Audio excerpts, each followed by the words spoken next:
Us in the horse industry that have been around for a long, long time, we know that there's so much more to help you guys build confidence and understand about horses before you ride. I think sitting on top of a horse is a really stupid, idiotic place to learn about horses. Don't you agree? It's like the last place you want to learn about horses. So we thought we'd put a course together, and we'll just preface it with this is a pilot course, meaning it'll probably be adjusted, most likely. If we're any good, we'll refine it and adjust it. So in other words, you guys are guinea pigs. So welcome. Thanks for participating. Thank you for having us. Yeah, we're so excited for you guys to be here. I'm clear that we've got enough horse flesh around here and enough work and enough things to do to keep this place going, that it really, it's like raising children. It takes a village.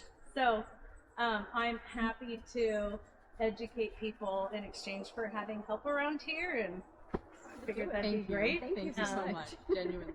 So my name's Jessica, as you all know, and this is Samantha, and you can introduce yourself and or let them know what we're going to do, because we do have a plan. It'll be a little bit of part work and part orientation, just so we gotta get the the structure down at some point. So we'll just cover that in orientation.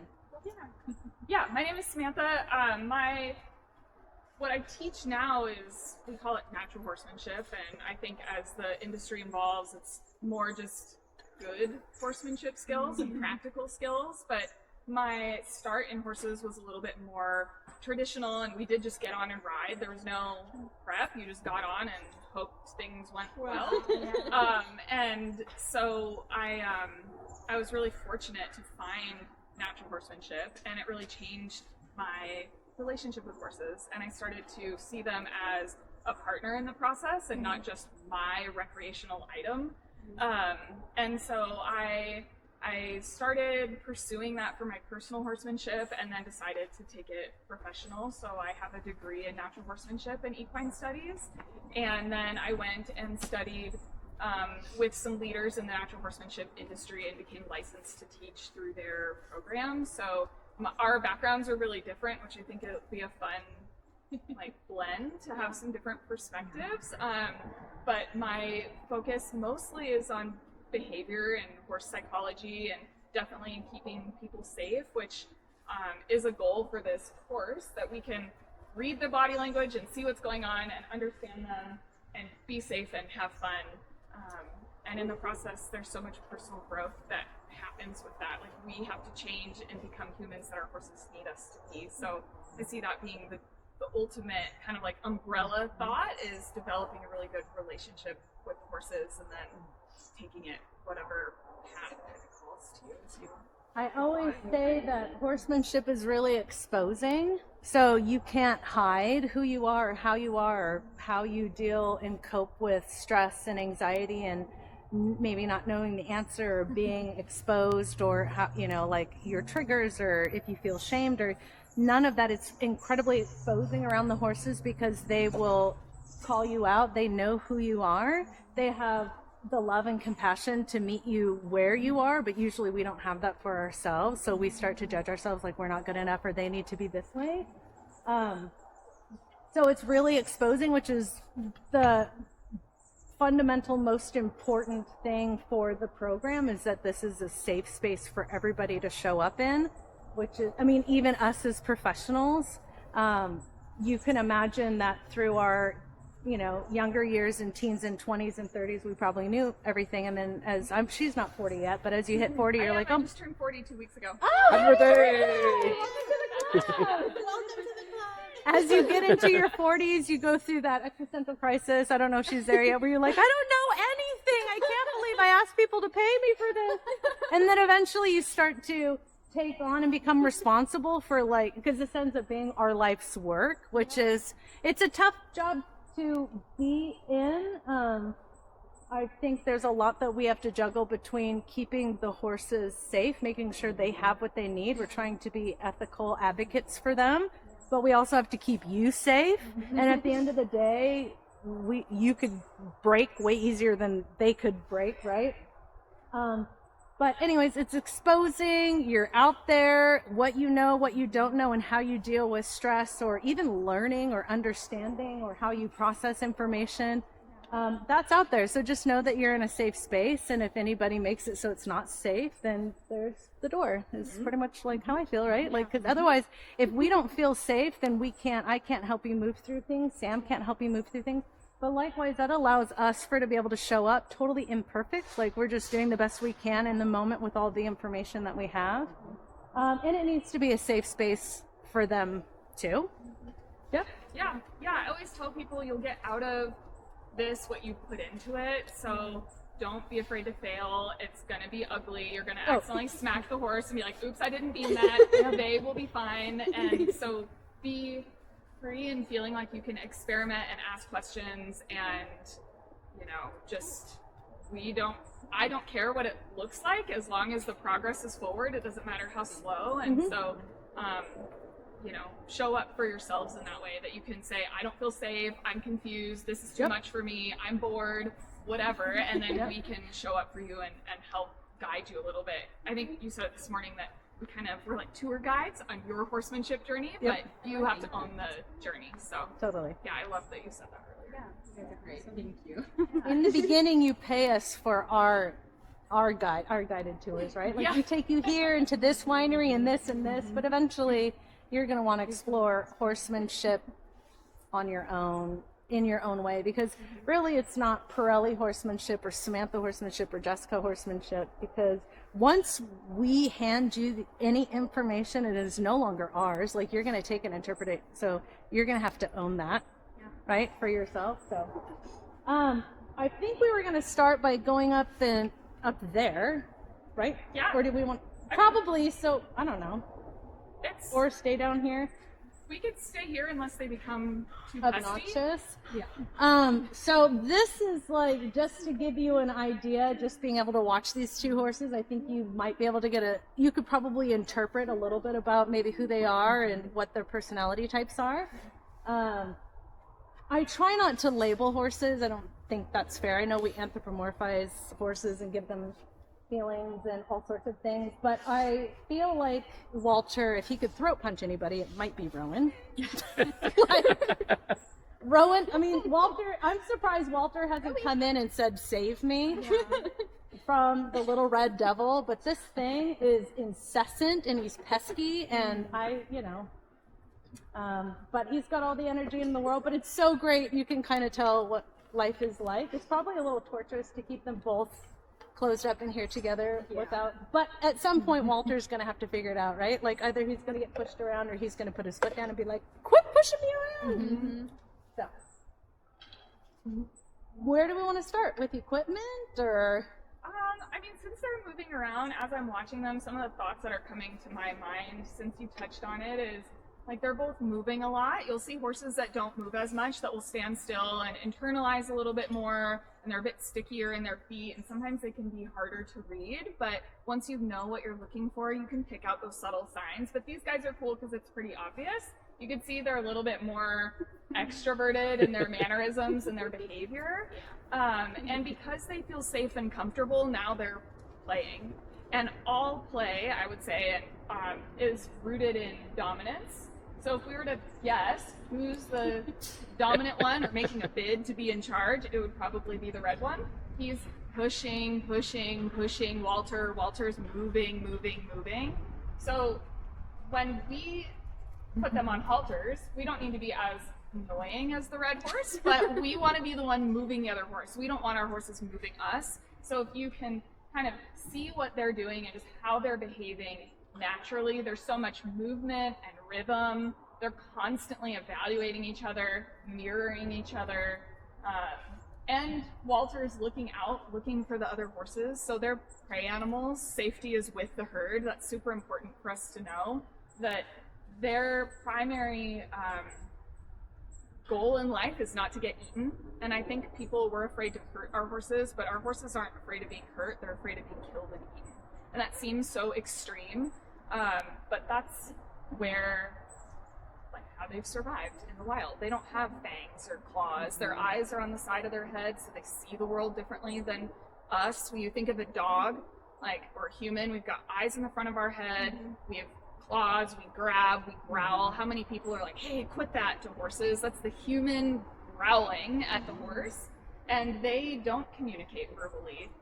They're just trying to find some peace and safety in life. And so I always tell people to think about the deer that are in your front yard, or like how often do deers just walk up to you, or they're, you know, they're like, who are you? What are you? Don't move, go slower. And we're all like, it's okay, I won't look at you, but could I just sit with you? Like, so that they are prey animals. We just because they're in a barn and blah, blah, we just don't think of it that way, but that's what they are. Yeah, and I think being aware of Also that very social too. Super social, and we've bred them for hundreds of generations, thousands of generations of horses to be domestic. Like, this is not what often a wild horse is going to. We don't know if they'd make it in the wild. No, we're I'm pretty sure they would might die. not. Kind of rude. So we've also bred out some of that, like, high-powered They survival. say it only takes. What did they do? They did that experiment to find out how many generations to breed nice foxes and aggressive foxes, and it was like only 3, or it was between 3 and 5 generations, and they were like, there was an experiment. So if there are hundreds of generations like that, it was only in 3, 4, or 5 that we were like, you're a workhorse, live in our tents. Like the Arabians, they were desert horses, and so they had to, because of desert storms and whatnot, they had to like actually sleep in the tent with their owner. So anyways, Wow. blah blah blah. Yeah, I didn't they're know, extra personable, people think. So it's interesting how this will change, because at some point I would imagine something has to change here, and it may or may not. And it's interesting that Ella just picked this up, so now there's a common thing to be curious about. And horses survive by curiosity and problem solving. So it's interesting, and that's like a really stupid way, subtle way to be able to intervene and get their brain to be like, have what we call a pattern interrupt. They were so committed to what they were doing, and Ella does one thing and they're like, what are you doing? Right? Like, and we do that a lot when we're working with them too. There's like, we could do a pattern interrupt, and sometimes they won't go back to what they originally were doing because it was like that circuit, that commitment's gone. Not that different than kids. 100%. Yeah.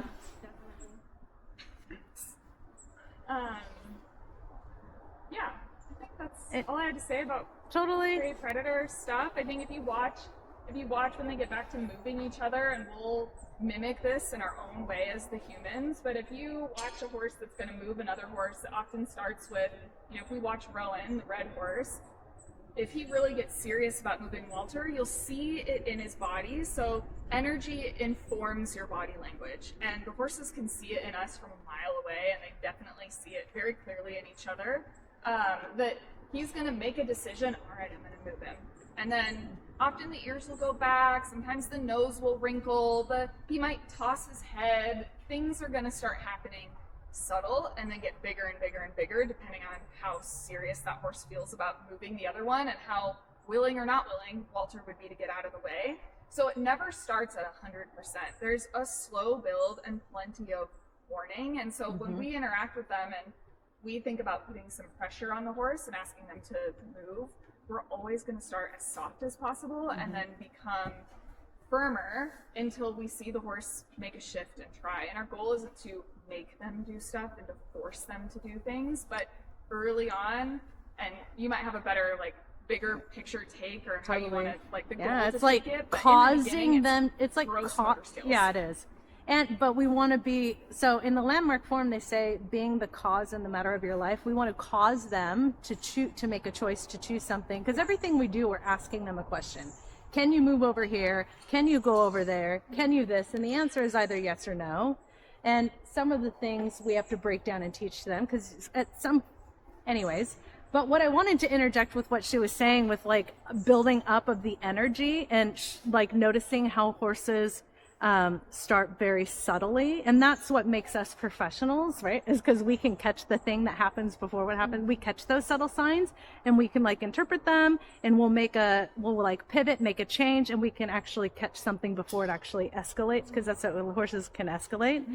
But I would also say, with her horse, she was never subtle, and that was an interesting, because that's the norm, this subtle to escalation. Her horse communicated at 100. And so for us, it ended up being a diagnostic issue. We were like, whoa, you know, you're like, hey, how are you? And she was like, rah! I'm like, that's not normal. Does that make sense? So that was how that clued us on to like, something's up, because you can look at her and she was defensive and angry and you were looking at her type thing. So some of these things that are the norms gives us baseline. We end up using them as diagnostics later, and everything's a data point too, but you just add it to the those things. So that's an interesting thing. That's how it clued us in, that she had some body issues, because she was always at 1,000. Interesting. In her intensity and communication and right.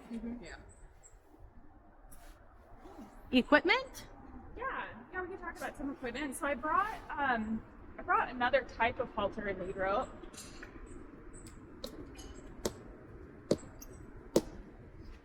I'll say one of the things too is like being able to, if we think of like mutual goals for the series, like what we thought in our head is like, can you safely go out, our horses are in fields and they're all together.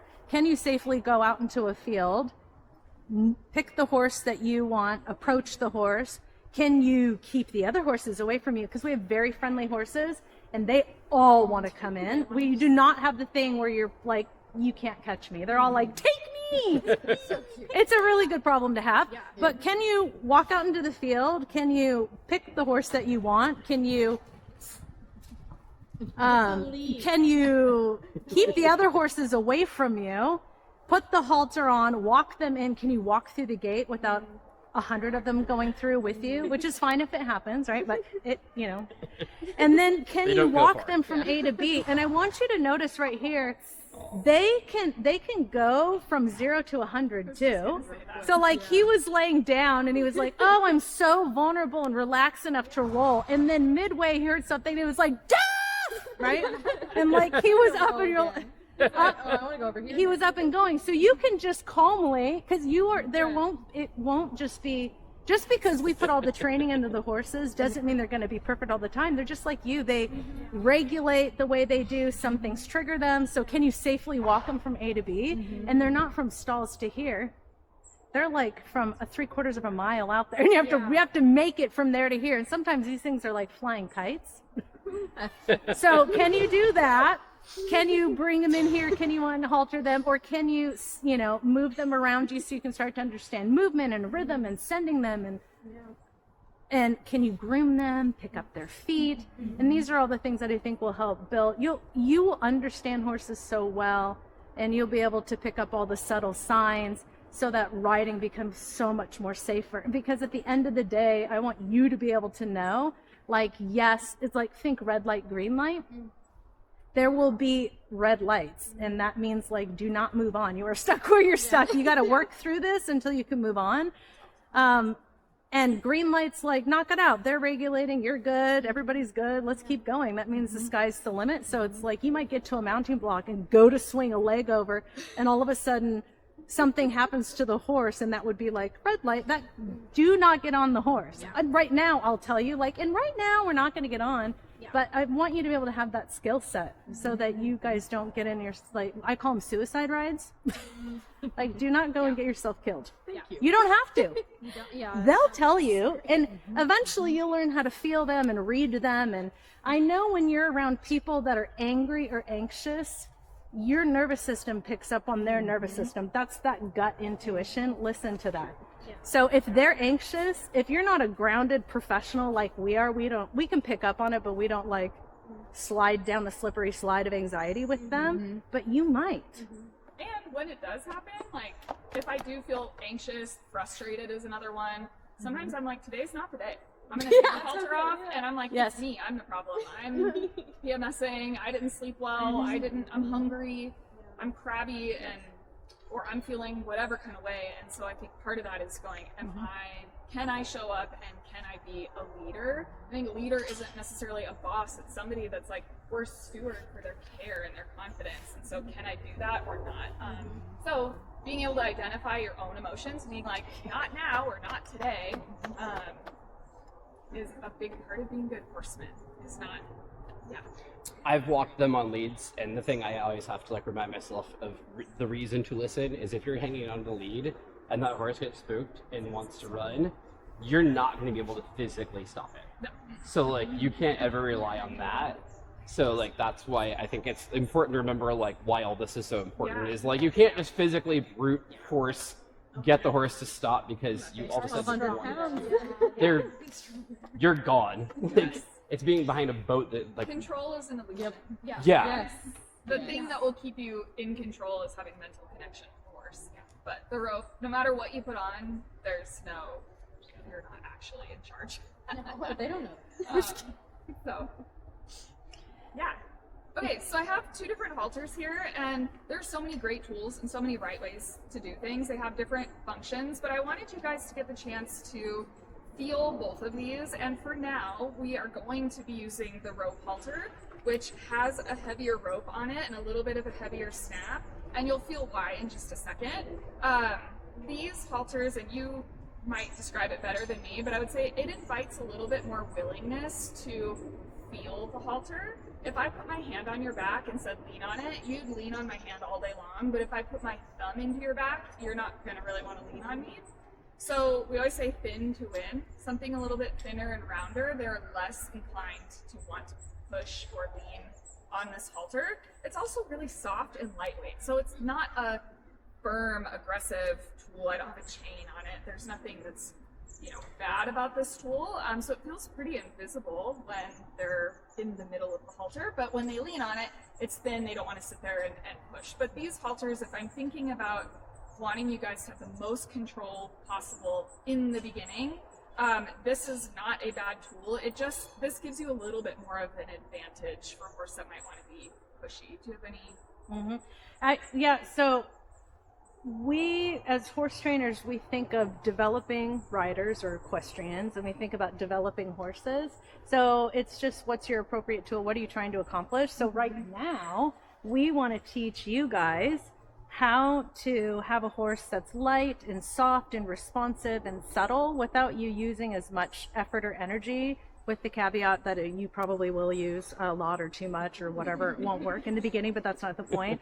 This will help create that softness and that lightness and that responsiveness.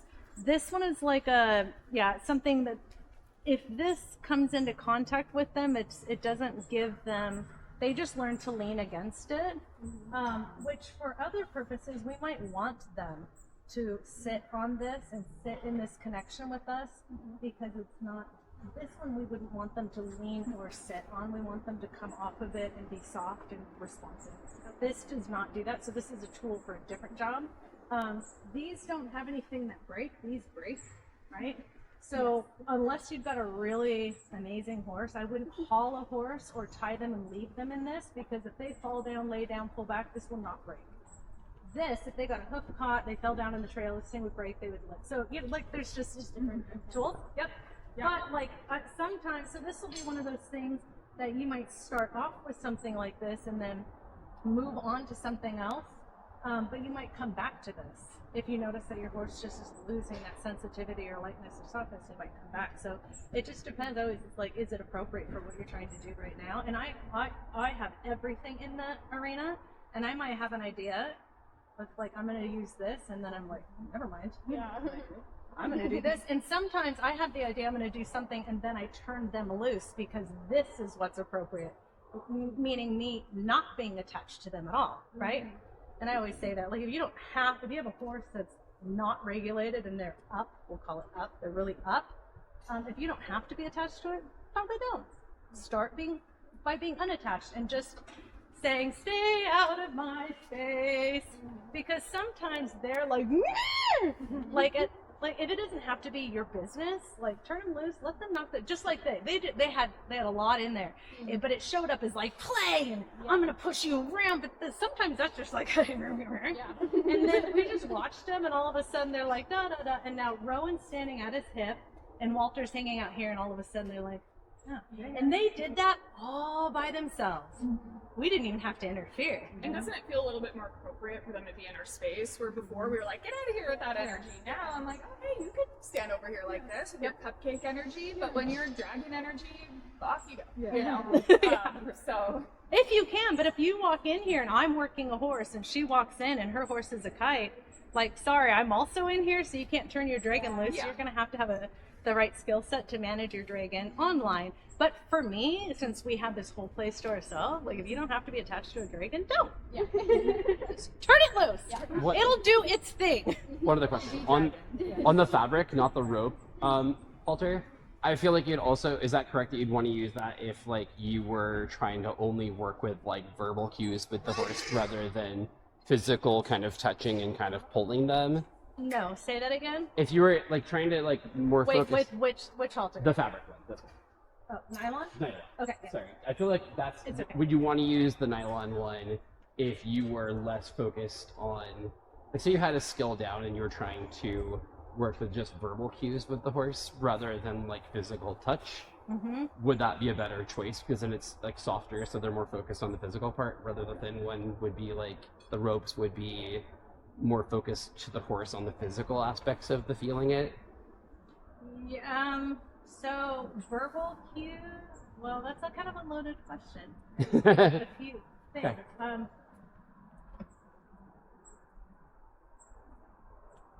Maybe that's too I don't advanced. think for this. I don't Yeah. think it matters. All right. Like verbal cues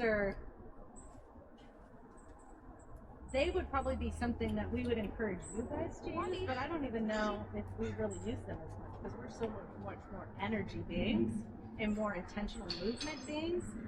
So we But would I think even if you're use. doing verbal cues and not using the halter, I don't know that it would matter because you're trying not to use it. Yeah. Yeah, And this is exactly. very light. It's not like it's sitting there putting pressure on, so Yeah. it should feel neutral or off if they're Gotcha. just wearing it. So I think you could do either.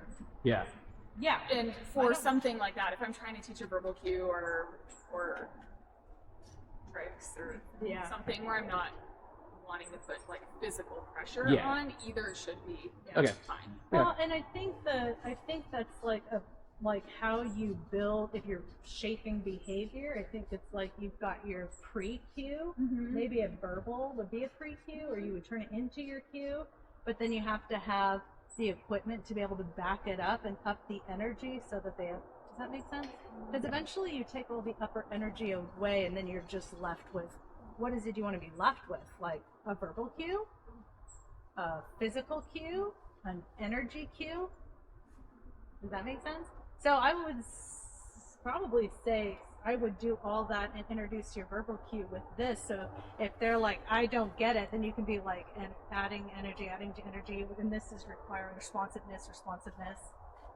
Gotcha. Yeah, I mean, if it's helpful, like I only own these halters. Okay. I'm not anti these halters. I just like these, and for my purposes, They work better which for what- I like just what you do a do. little different type of things than Yeah. are happening here, which I'm super fascinated by. But they have worked for me for everything. Okay.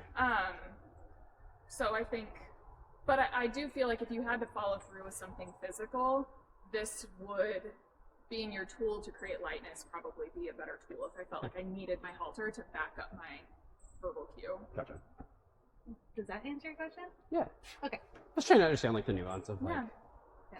how and why. And technique and timing and feel are really what's important. Those are your best tools. And these help. Like the right tools can make the job easier, but I think your technique and timing and feel is what makes things work or not work. And you can follow people in this world that don't use any tools. Yeah. Elsa Sinclair is one of those. Mm-hmm. So Yeah.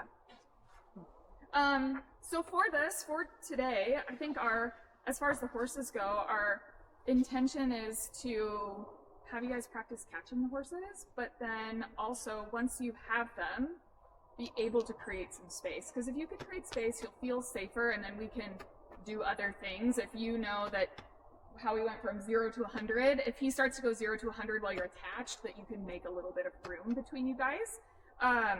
How we are going to do that, so there's different ways you can apply pressure to a horse.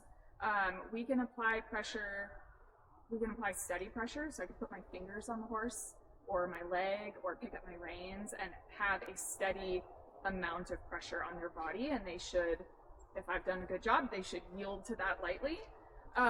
We can also use pressure rhythmically, which is a little bit more what we're going to do today with the rope, is that I can start with a very light rhythm and increase that until my horse thinks about stepping away from that pressure. So rhythmic energy with intention is driving pressure. I should be able to move my horse without touching them. And if that doesn't make sense now, I think it'll make sense when we start. And so therefore... Rowan had driving energy. Yes, right? Rowan has the driving, the ears, the hair, the, neck thing he's doing. He's driving him. He's not touching him. So it's that energy to move the horse. So that being said, what I'm gonna give these halters to you guys so you can feel it. But one thing you're gonna notice with this is that this rope and this snap are heavy. So when you slowly start to take the slack out of the line, like if I give this halter to you, if you just hold it out in front of you, like now you've got a horse neck. Yeah, if you straighten your arms. So if I have the rope on the ground, it should feel pretty neutral. And as I take some slack out of the line, hopefully you can start to feel the halter moving, and I still have slack in the line. And it's because it's heavy. So I have a lot of phases. Like my dial has a lot of numbers on the dial now because I've got a heavy tool with a heavy snap. If I give you this one with a lighter rope,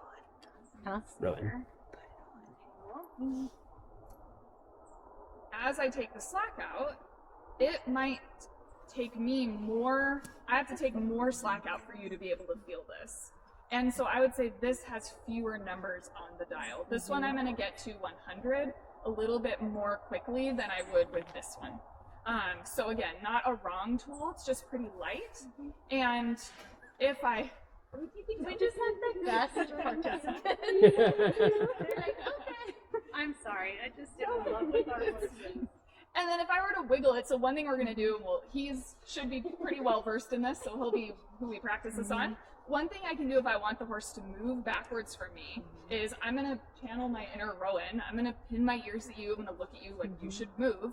And my body language is going to change from I'm casual, just standing here. Horse needs to know what we look like when we're off, which they've been observing us. This is all of our off body language. But if I want you to move and I stand up and I'm like, now's the time. If I were to start wiggling this, I'm just curious your feedback when I wiggle this, how it compares to when I hand you this and wiggle it. And then again, you guys will do this with each other so you can feel it. So I'm going to start with my rope on the ground. Now I'm like, okay, time for you to move. I can start light, there's nothing.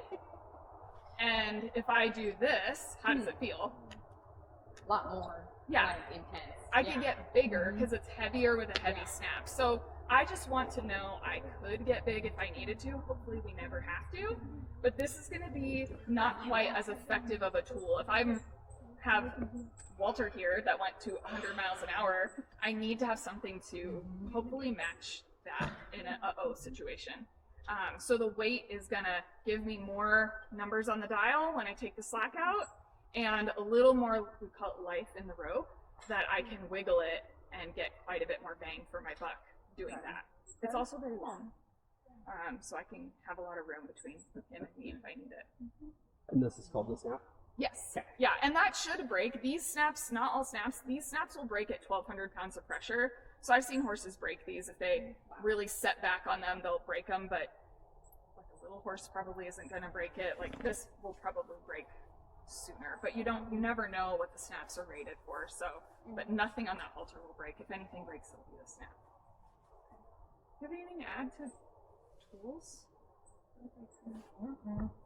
So I'll give these to you guys. I'd love if you would. No. I guess I will. I yeah. will add one thing, just as a example of energy, but you can't make fun of me. So one of the things that I was taught by one of my mentors was about our energy, our physical energy, which I think that the idea of being able to have a mastery of everything that you have available means that you can get away with using the equipment less, which is amazing. And that even means when you're riding.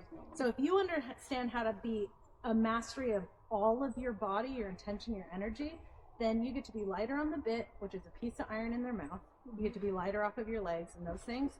So in the energy part, this is what's really hard for some people if people aren't fully self-expressed. So what the mentor had us practice was something called dog's teeth, and it's what they used for actors.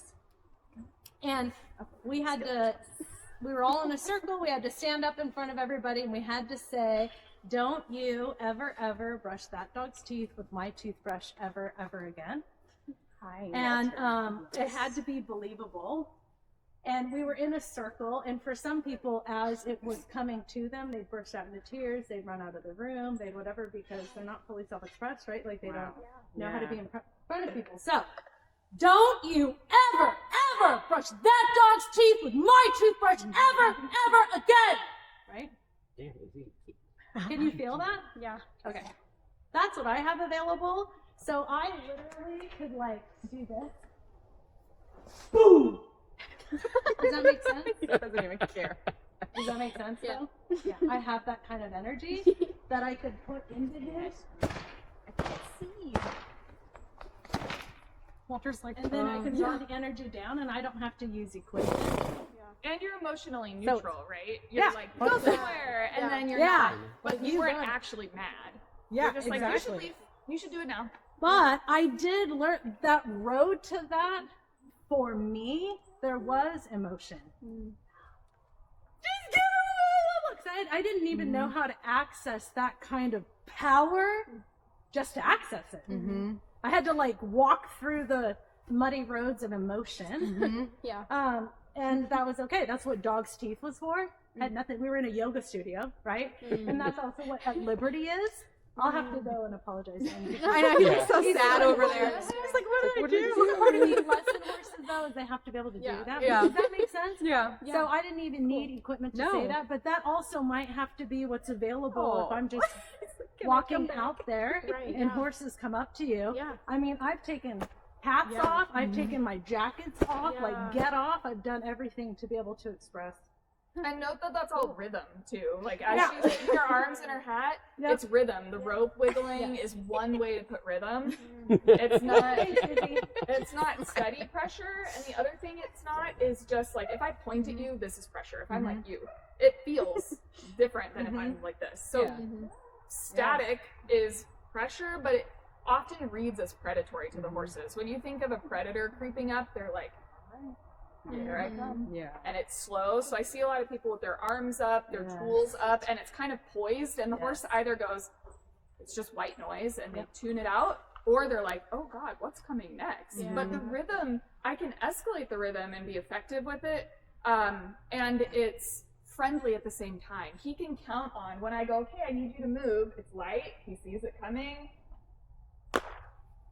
And I built, and he went, oh, okay, I can move. So as a pattern animal, if I do the same thing over and over, if I'm consistent and I always start soft, he will become lighter to that. He'll go, oh, I know what happens before what happens. Yeah. Okay. But if I just do this, look at him. He doesn't.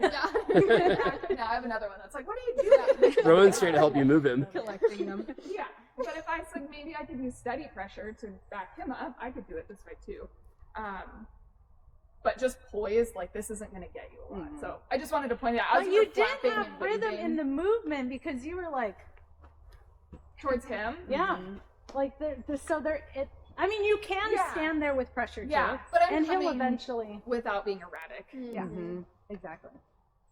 Anyways, you guys get it? Yeah. Great. I just want to put one caveat in there for my journey. I think. And I don't want this to sound eager to come off wrong, but I think what gave me the power of being able to be open to anything with the horses, and without darkness you cannot know light. And I really understood that because growing up I had a lot of trauma. So I I have gone too far with horses. I just have. And I know the difference between me and somebody else is I have been there. And so I understood the full spectrum of what's available. And while I would never wish that upon anybody else, I just have a better understanding of what's available in the entire spectrum. Whereas if somebody's over here and they're like afraid to get to this, but then they won't know what that is, and it's like you just don't understand. And I'm not saying, but that's what, you know, my thing is around dogs' teeth. Like, we don't have to do it to the horses, but if you could even understand your ability to go. Anybody watch Ted Lasso? Yeah.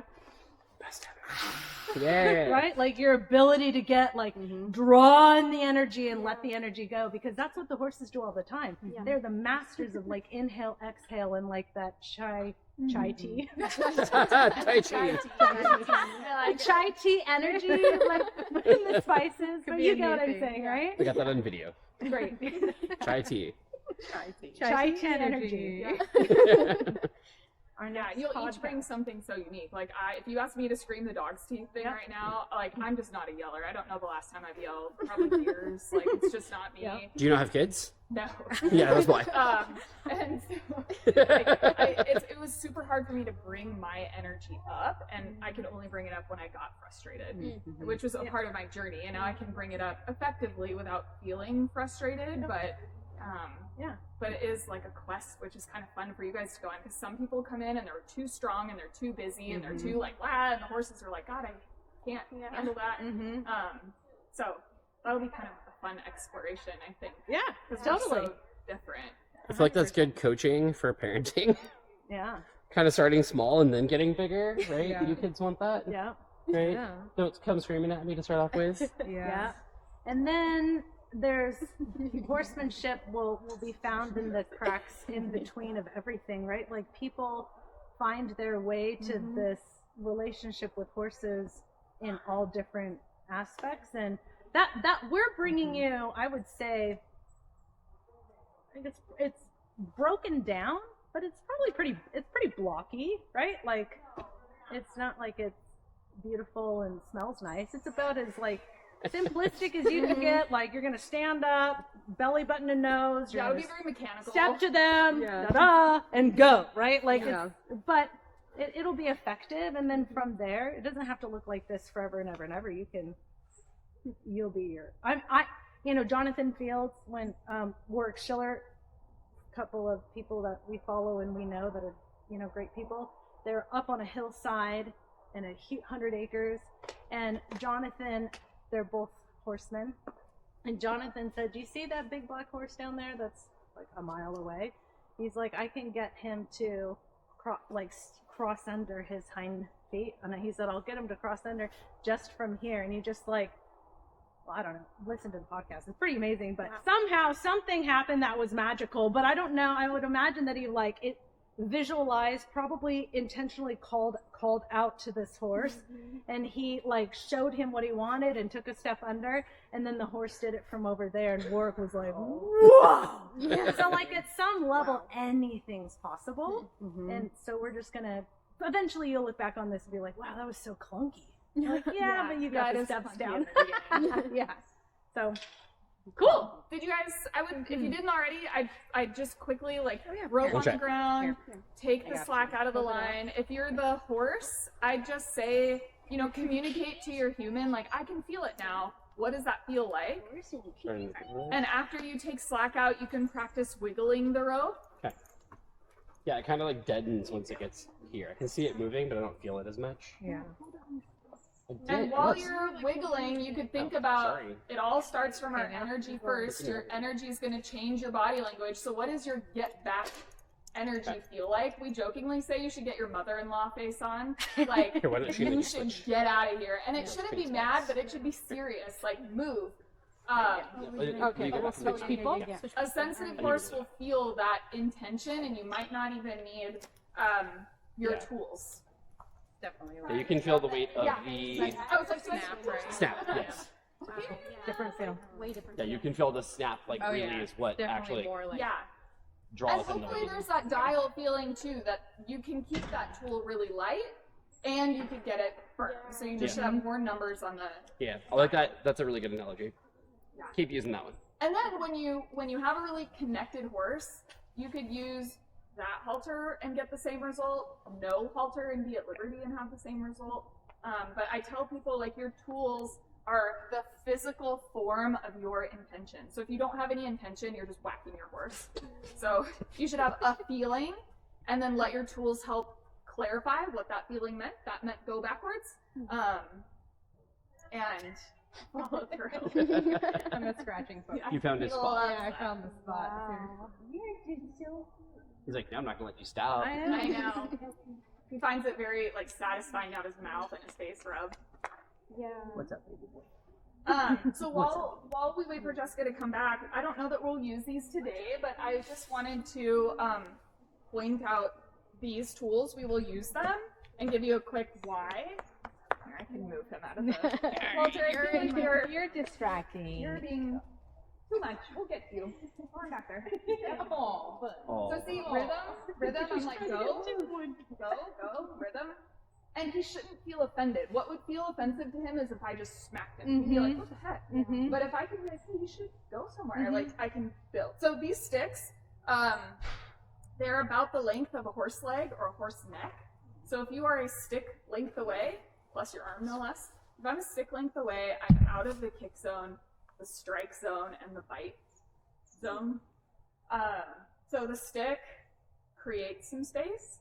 When we use these things, it will allow you to have a long body. Our horse's personal space is long. Ours were like a paper towel tube.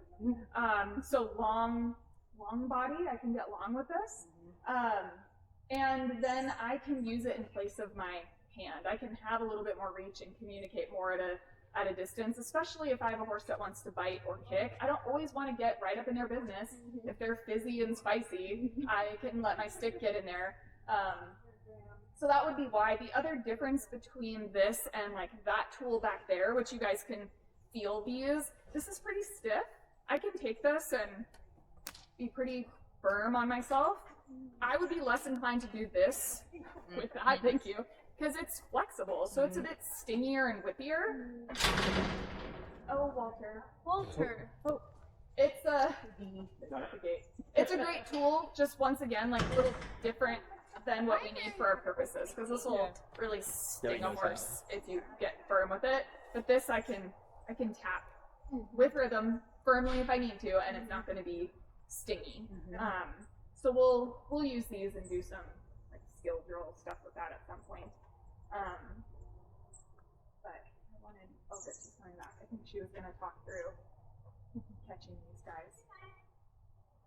I'm looking forward to catching them. Yeah. So here, I can be like, no, don't. So I just came with a little bit of feeling, don't come over here.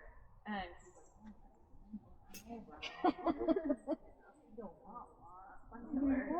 I know. Like, I feel like it's like mom and dad energy though. When you like, when you're a kid and you're like, they gave me that look. I know, feel it.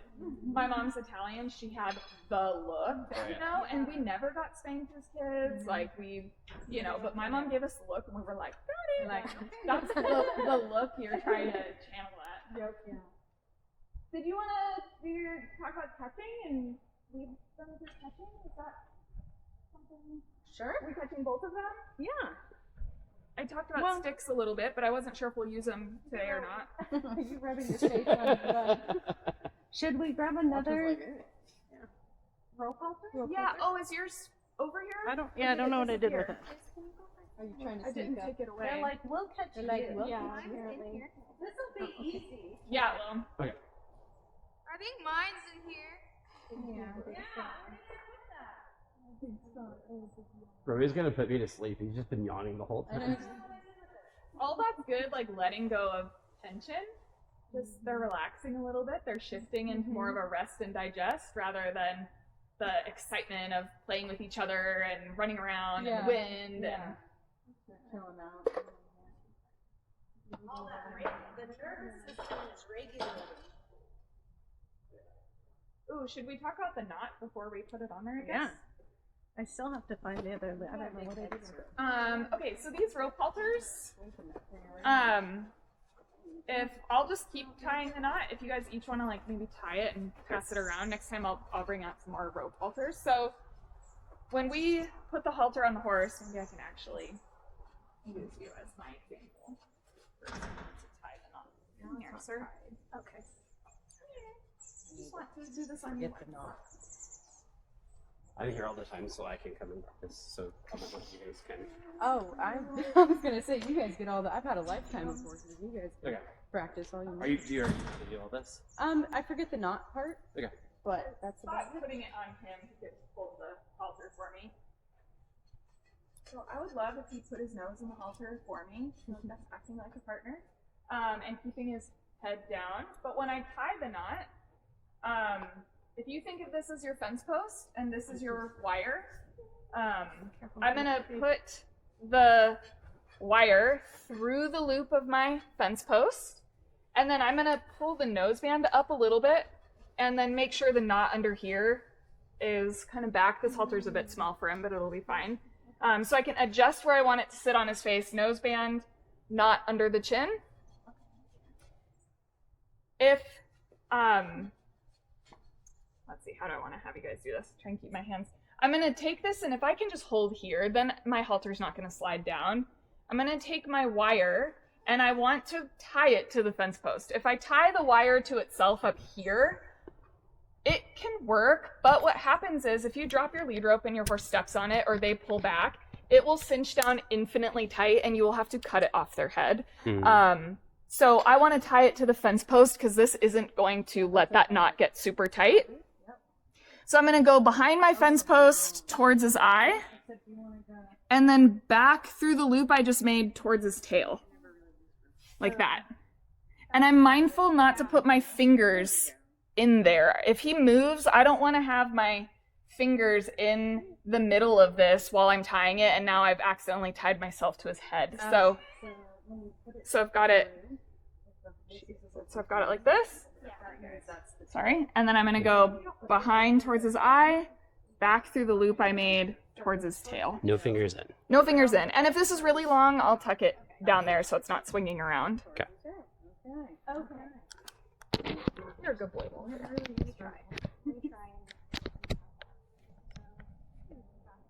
Can I practice? Yeah, please do. Hey, bud.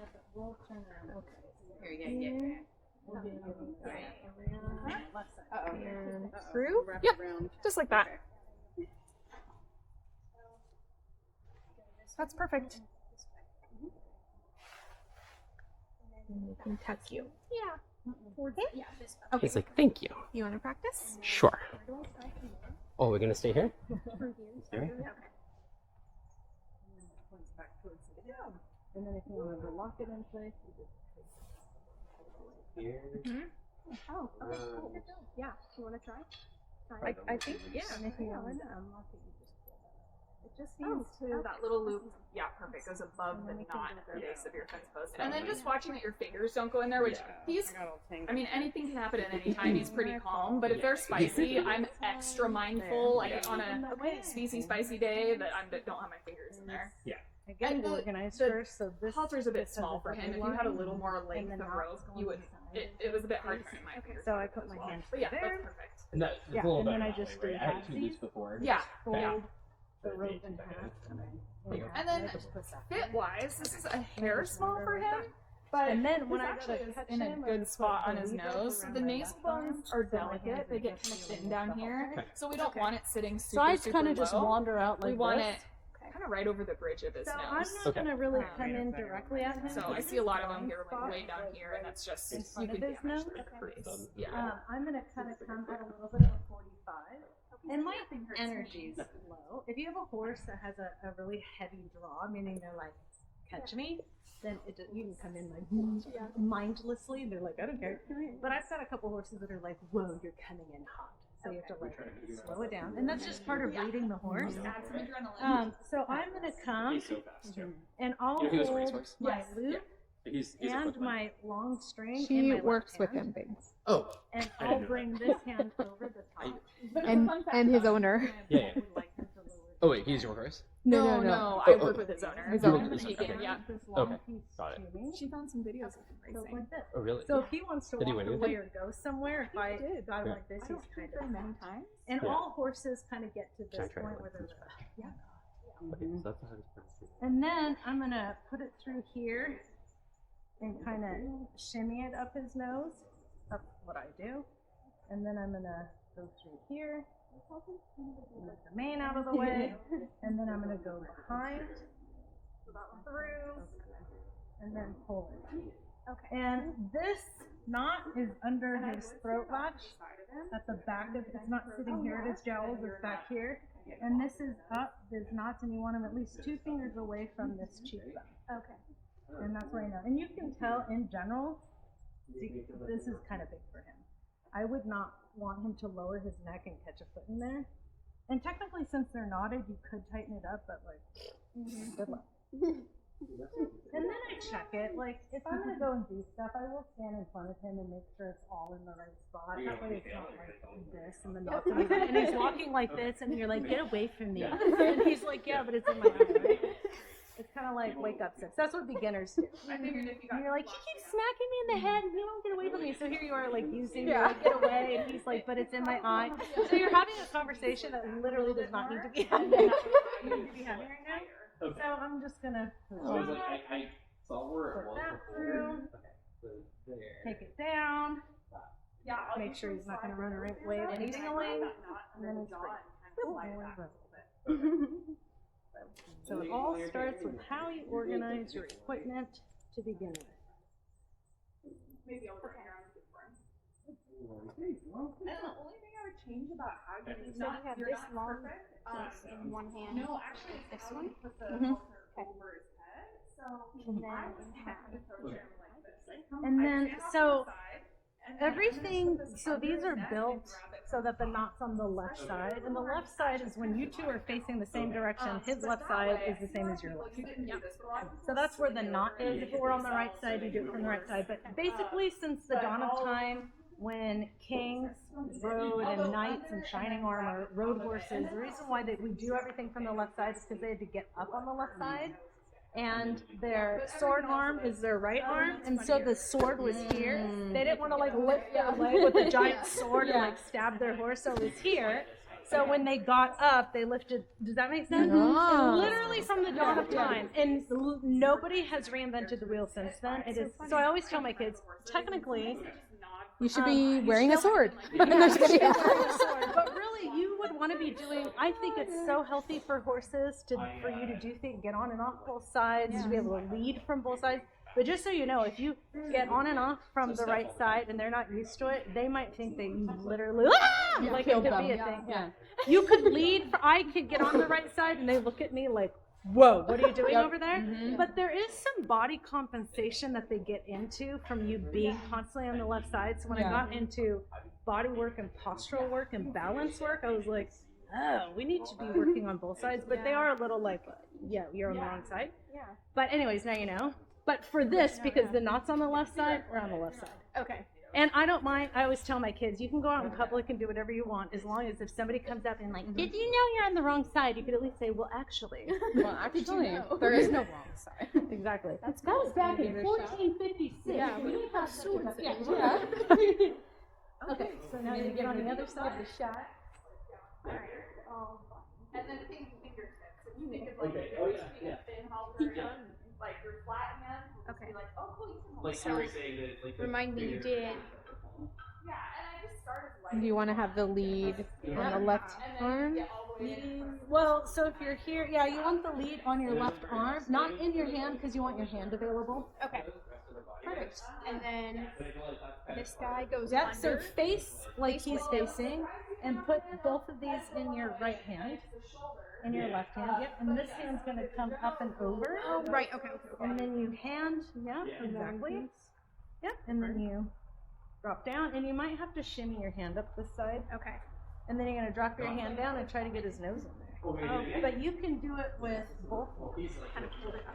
So this hand is on this side, and this hand is here. I know. And that's open. Yeah. Now you can go like this. Ooh, do that. Shimmy. Yeah. Bye, Dan. Bye, darling. His hair. His hair. He's got a beautiful nose. yeah. Let's just talk with him then. We go. Yes. Flush from the back. Do you want to practice with Walter? Yeah, I would Yeah. love Want to halter to. Walter? Halter Yeah. Walter? Okay. Right. So, and you want to go around that one. Oh, okay. Does that make sense? Yeah. Yep. And then here. That's great. And Oh then no. Hold this down. Yep. Okay. Just to lock it in place or something. Perfect. And then I immediately kind of just like, la la la. Okay. La, la. Yeah, exactly. Okay. And then this sits right behind the ears. And I can do it without looking, right? Like I'm like, Yeah. we're in the right spot.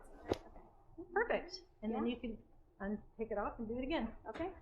And the horses will stand here until they feel like this is a stupid exercise, and then they'll walk away. Like, all right, well, you had your chance. So Rowan's been involved in a lot of lessons though. You're such a good boy, Bowie. yeah.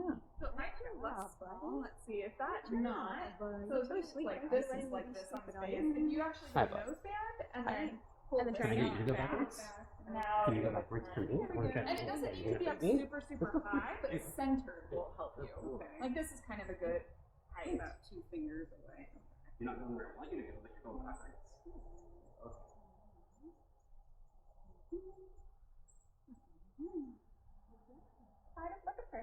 Leaving.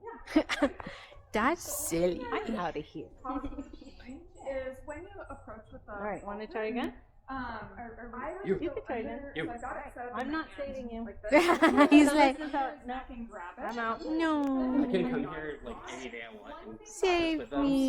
so I'll let you have more of the time. Thank you so much. Of course, yeah, yeah. I really appreciate it. Yeah, yeah. Myself in the head a few times or their eyes. So I always reach, and that also allows me to maybe ask them, and we'll go over this. So maybe you can put his head down because he's so big. But now it just becomes a smoother experience for the horse. But I see people do that all the time. I think you want to get that on the other Yep. side. Sometimes it doesn't Your matter, arm and wants then to some go horses over. they're going to be like, And then oh, I don't like that. Rotate it. So You're gonna start with The loop starts on your side. this and this. Wait. And then the long one goes up and over. This and this start. If this horse was Because remember, you're gonna hand this. could I just set To everything yourself. else Right, as right, this? And it lines up Perfect. just a Okay. nice Yep. experience for the horses all the time. Yep. So Yeah, the other one definitely has the good cheat of having the texture over the bridge of the nose part, so you can really tell your, Yeah. where it's left at. This hand's one's go under his neck sneaky. and right hand's gonna go over the top. Yeah, I was like, there you go. Whatever's flush, because the loop comes up with. And then you can kind of like shimmy your little snout into it. And Cheat. Okay. Have you got things as well? Okay.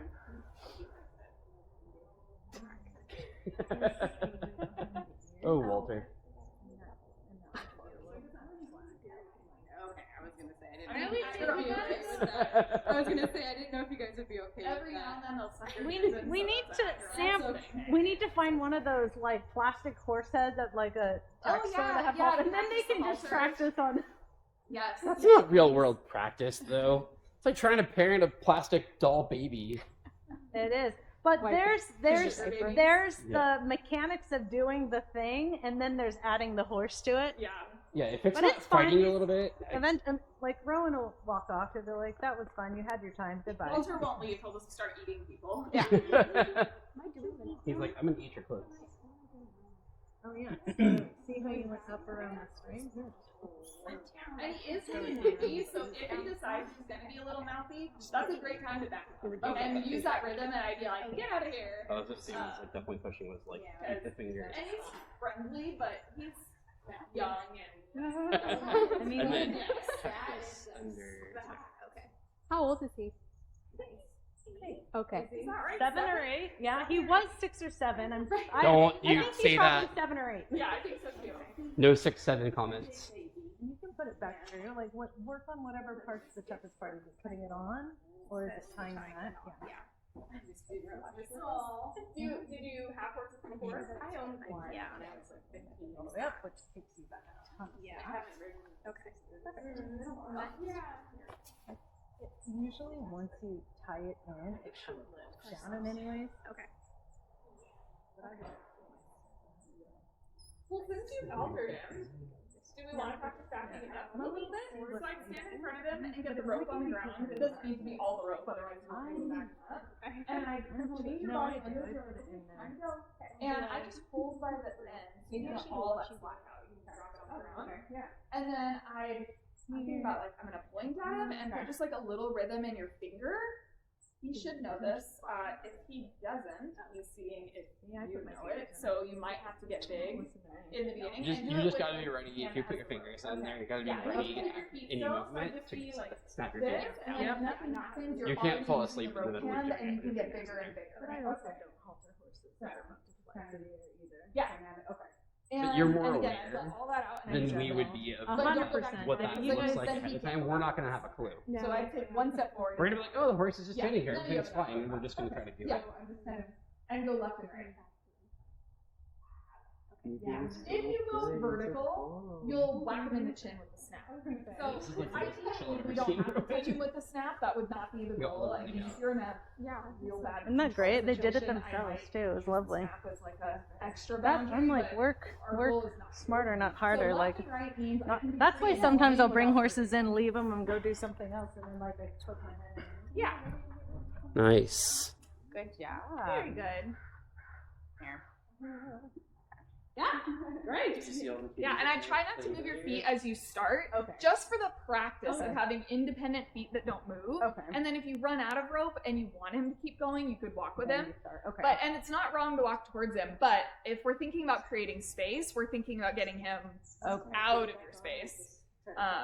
Sam, do you want to clue us in, Yes. or like add us to what Yes, you're doing? yes. Okay, so we're backing him up. So the idea would be that And you we could, haven't backed up with our hands either yet. So like steady yeah, pressure. haven't done Oh, that we yet. haven't done that with him. Well, I guess I did. you did. I just jumped for into it. fun. Oh, okay, that's fine. So we are where you are. Yes. The halter is on. We can Halter tie is the on. knot. Yeah, we were just creating a little bit of space. So if you take like 2 steps forward but don't shorten your rope, now you've got enough out that he could back up a couple steps without you running out of rope. Were you gonna I was just gonna say for her. Oh yeah, I was gonna say, how did you get from next to them to in front of them? We just backed up a little bit since they're not following. Yep, totally. If you guys look at the snap, they're hanging vertical right now. I would say that's neutral. The snaps are off. Anytime your snap is not hanging vertical, you're giving your horse information. So I see a lot of people leading horses, and the horse is kind of dragging with their head out like a donkey, and the snap is parallel to the ground, and maybe they're not quite pulling, but the snap's not vertical. Technically, that horse is pulling on you. It's a high standard to have, but we're thinking about, we want to put that snap in neutral, and we want the horse to keep it there. And they'll only be able to keep it there if they're light. So that's the goal. To get them to back up a couple steps, you're not going to move your feet, so we're thinking about creating space. The first part of that is going to be changing your body language from, you guys have really clear off body language. I don't get the feeling you want anything to happen right now, which is perfect. A lot of people can't find an off, but you have to have off so you can have on. So I'd be off, like, okay, I don't want anything, and then I'm going to get my look, like my Italian mother had the look, like go somewhere. And again, it's not a bad emotion. It's just a feeling like, I need you to do this. If the horse responds to that, awesome. You don't need to add anything to it. If they don't, you're gonna start wiggling your rope. So I point at the horse with the hand that's holding the rope and put a little rhythm in it, but not so much that your snap is moving. Like, that's perfect. There's a little rhythm, snap's not moving, but you've now added something to the equation. If nothing happens, you're gonna keep adding energy left to right. We're not going up and down because you'll clock them in the face with the snap. So we don't want that to happen. And you'll keep adding energy left and right until your horse, and I don't know how practiced he is at this, so he should go backwards. I don't know if he will or not. So your goal is, It was in his repertoire at some point, release to the slightest try. When you quit doing something and you take the pressure off, the horse goes, oh, that was the answer. So if he goes, is it back up? I'd be like, yes, and I'd get quiet. They don't need to go very far. You can expect a little more from him. He does this all the time. And so when they're doing what you want to take the pressure down. That's how they know that they're doing the right thing. So we'll go ahead. You're going to change your body language should change as your energy comes up. You've got your get back feeling. Point at the horse, a little bit of rhythm. Nothing happens. Add energy until they have a thought like that. You could release for Rowan on that. That's perfect. Yeah. Now, our goal is to kind of meet them where they're at. These horses right now are at like a 1 out of 10. They could almost be sleeping. If they're on adrenaline and all of a sudden stuff's happening, you're going to have to match them. Mm-hmm. If they're 7 out of 10, you need to be like a 7.5. Mm-hmm. It's not fair if they're a 7 and you're a 10. Yeah. And if you're a 6.5, they're not even going to see you if they're on a ton of adrenaline. So you're doing your best to meet the horses where they're at, and then just add a little more than what they have. So what you guys did was perfect. But just know that in a different situation, you might have to get bigger, and as they get to know you and you guys practice, you can probably get smaller, which is the goal. As they're confident and soft and connected, and then you can be lighter in that. So we'll repeat this a couple times. So draw them back to you. When you think about drawing them, before you use the rope, I change, again, your intention and your body language. So for me, I'll take half a step back, and I'm like, all right, come on in. And if nothing happens, I'm going to slowly take the slack out of the line like you guys were practicing, because they'll feel that. And you're just going to reel them in like they're fish. When they get as close as you want them to be, I change from a drawing posture to I've stopped, you should stop. Oh, Walter is sleeping. Yep. Yeah. Perfect. And then if it's too much, see how he's caused you to back up? You might have to change into driving energy sooner and be like, that's enough. Don't come any closer. Yeah.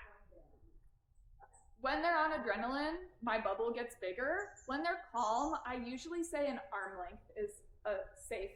If they toss their head, they're not going to get you in the face. Draw, halt, jump, or like, yeah. Just because he didn't know to like, think of like, drawing, set, driving. Set, drawing, set, driving. Yeah, kind of? Yeah, like, totally. We're going to break it down. Yeah. So you're like, drawing, set, driving. Set, drawing, set. Oh, he's got it. He's not an idiot. Because he's also a little bit of like, he's a little on the fear spectrum. He's just a sensitive breed. So something might happen, and Wally's like, oh, and he might be like, ah! And, he kind of overdoes it. So I only have to tell him once, and he's like, I got it, right? So, drawing.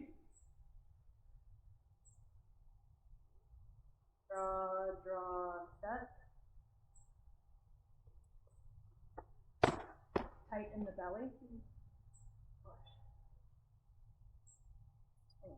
But if you're not, I jump up and down. I look like an idiot. I love Yeah, wave your arms, do the can, do something. Be like, don't run me over.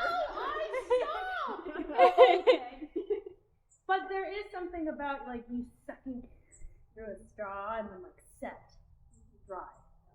And overdo it, dog's teeth, right? Like overdo it so you're like, I'm being clear, I'm not moving, I'm now driving, and then he'll pick it up, and then you could be more subtle with that. There you go. One thing, these horses have been trained, and so they're looking for feedback, right? Like they want feedback from us, they're seeking it, and they just are like waiting for a response. Like they're actually wanting to do things for us, right? Mm-hmm. These horses. I mean, like to a degree of like. I mean, a little bit, but they understand the language. In general, yeah. Yes, they understand these cues and like what we just did. But I can also do that to Ren, who doesn't know it, because it's also, I'm just working on predator-prey energy too. Softening, sucking them through a energy straw. Makes sense to them. Energy, yeah, they're just little energy beings. Yeah. there's this saying Except that this one. horses are like computers. They might not do what you want, but they usually do what you tell them to. So like as you were walking backwards, he's like, yeah, happy to keep coming. I'm coming. Yeah. Even though you were like, I don't know, this might be enough, he saw you going backwards and he goes, I guess she still wants me. Yeah. So I'll often check myself and go, oh, maybe was I clear? Because Yeah, there's maybe plenty of okay. times I'm not clear, and then I go, I need to exaggerate to teach what you were just saying, be a little bit more clear about what I'm looking for, or maybe the horse doesn't have all the information they need. I mean, there's 1,000 ways you could diagnose that, but I think as you were going backwards, he's like happy to follow. Yeah. So you'll just have to be like, oh no, what do I need to do a little bit sooner? So he's not putting you with like T-Rex arms to defend yourself. Yeah. Okay. Makes sense. Yeah, so I just back them up again, especially him since he's being kind of pesty. You are being kind of And think about keeping your feet still, putting a lot of rope out. Your body Are you language backing up right now? changes. So I'd keep your feet still. Alright. Don't cross the halter. So great. you will stand there because you're gonna have him. So you've got 5 feet. You're gonna be like, let's get 6 feet. You're gonna ask him to give that extra foot. Snap, stop moving. Because if you ask him to move with And then this, he goes, and then I can be that's quiet one again. amount of pressure, Relax. but this is Alright, also a one amount of pressure. So it'd be like, no, if you did this, and he didn't go, then you'd be like this. Yeah, Does that make Yeah. So it's farther down the Clearly scale he's of like, energy. Yeah. Okay, so but it's that, like, you're gonna you're go somewhere that your energy exaggerate, comes and then up, later, your finger you comes could have your hand out. a bit lower. It's and like be a little finger, softer. wrist, But yeah, wrist, think about elbow, this being like elbow, neither of you arm, were gonna arm. cross the halter. Okay. Yeah. Yeah. Arm. So let your socket done. Yeah. Beautiful. And then when you draw him in, don't let his nose cross the halter either. So No, how no, soon just do you need to change resonate your on body that. language? Yeah. And For then him to be just like, oh, I should stop. it kind of took him. I mean, I would say arm is a pretty higher scale amount of pressure, but it took him. But it could have been. But you have to remember, there's Like, he literally. I want to pet the horse, and you saw me You messing don't with him know earlier. what you're I asking. want it, You're and learning. I That's wanna why know this I is can such a train hard it. job Mhm. for Too, especially because these you're horses literally with kids around stupid. and stuff like that. The kids aren't. And he gonna have knows that. it. That's what the So I'm thinking Misty's about, like. what does he need Misty to have can't to be stand the safe little for kids the because they're kid? so dumb. So We say pet that him in the and then loveliest just way. check like, But should I it's get like, him? you know, Should I because get you're him? like, Next for a little I bit? think I want it. Am I then you can doing have it both. right? Whereas, like, I know, and you're like, I don't know. So, like, if you don't know, he's also like, so usually lesson Yes. horses are like, Okay. well, But wait then, until like, you when you do used to know. So it's fine. You just practice. He's Actually got the like you, and patience, not in and a you give him a lot of nasty way, treats, and they live a but not beautiful any life. boundaries. So it's great. So, So now that's the you're direction gonna we'll go. stand Go in there there. and just think Okay. your way through All it right, too, buddy. because if you draw him in, just draw him in 2 feet. Just try to visualize. I say 2 feet, but I'm looking here, which is more like 4 feet, but whatever. Draw him in there. So your timing on when you set to say stand. Just think about your timing. So you're gonna draw like under like this, so the extra rope comes down. Yep. And you're gonna suck them through a straw. Balance and trying to strike. And it's okay. Yes. Just look. Stand. Done. Yeah. Good job, Chloe. Spirit up. Do you Yeah. mean it? Okay. And then take the energy down. Because do you see how even when I'm working with him or you're working, can you tell he's like a little unsure too? He's like, did I do the thing? That'll start to soften a little bit as you get better. I haven't done it with him in a long time, so he's also like, Yeah. and there's a little edge there, and you're like, it's okay.